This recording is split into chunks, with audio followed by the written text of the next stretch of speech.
It's August, and that means it's time for Clear the Shelters. Corey Price joins us with the details. Welcome. Hi, thanks for having me. Always so great to see you, Corey.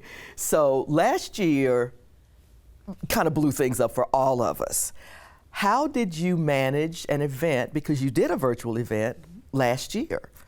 We basically kept the shelter doors closed during the pandemic just to moderate the number of people that came into the shelter at any given time.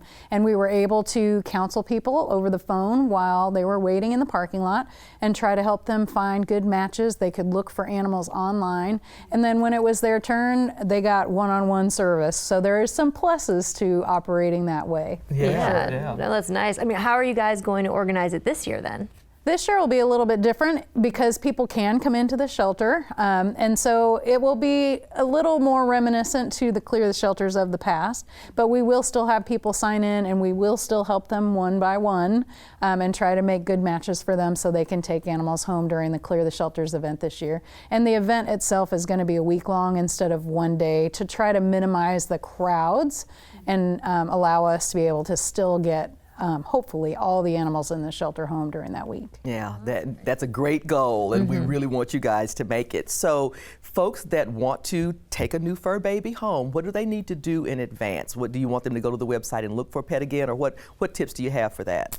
If I were in the market for a new animal, which I'm not, I think the best thing to do is look online for the animals that are available at our Irving shelter or any of the 60 shelters that are participating this year, and really look at the profiles of those animals, learn what you can about them, get an idea of what kind of pet you're looking for. Or if you're really easygoing, you can definitely reach out to your local shelter or call us at Irving Animal Services, and we'll start helping you try to find a pet that will be a good match for your lifestyle and your family, so that when Clear the Shelters is here, you're ready to roll. Great, yeah. So for those who will adopt a pet, what tips do you have for them their first week home?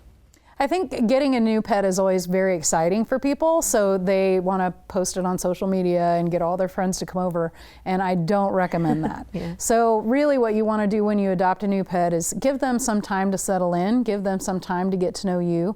Definitely keep them supervised for a while. And if you need to step out and leave them unsupervised, it's best to make sure they're contained in some way, whether that's in a crate or in a room, so that they're not having free roam of the house, because sometimes you don't know what their behavior is going to be while you're gone. So my advice is to take it slow, and then as you get to know your animal's personality and they get to know you, you can kind of broaden the horizons with them.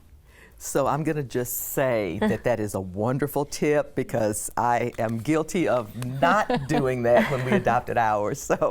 So this event was successful even during the pandemic. So what do you anticipate this year?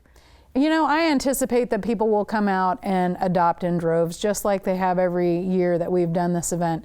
I know every year is not the year to adopt an animal for everyone, because once you have a pet in your home, hopefully it'll be in your home for years to come, right? So for those people that have already adopted during Clear the Shelters, we still want you to come on out. We need volunteers, we definitely need donations, so there's still lots of ways to get involved, but hopefully we'll get a huge turnout, and we're going to try to empty the shelter, clear the shelter again this year. Fantastic. Corey, thank you so much for being with us. It's always a pleasure to see you. And folks, if you'd like to get more details, please visit cleartheshelters.org.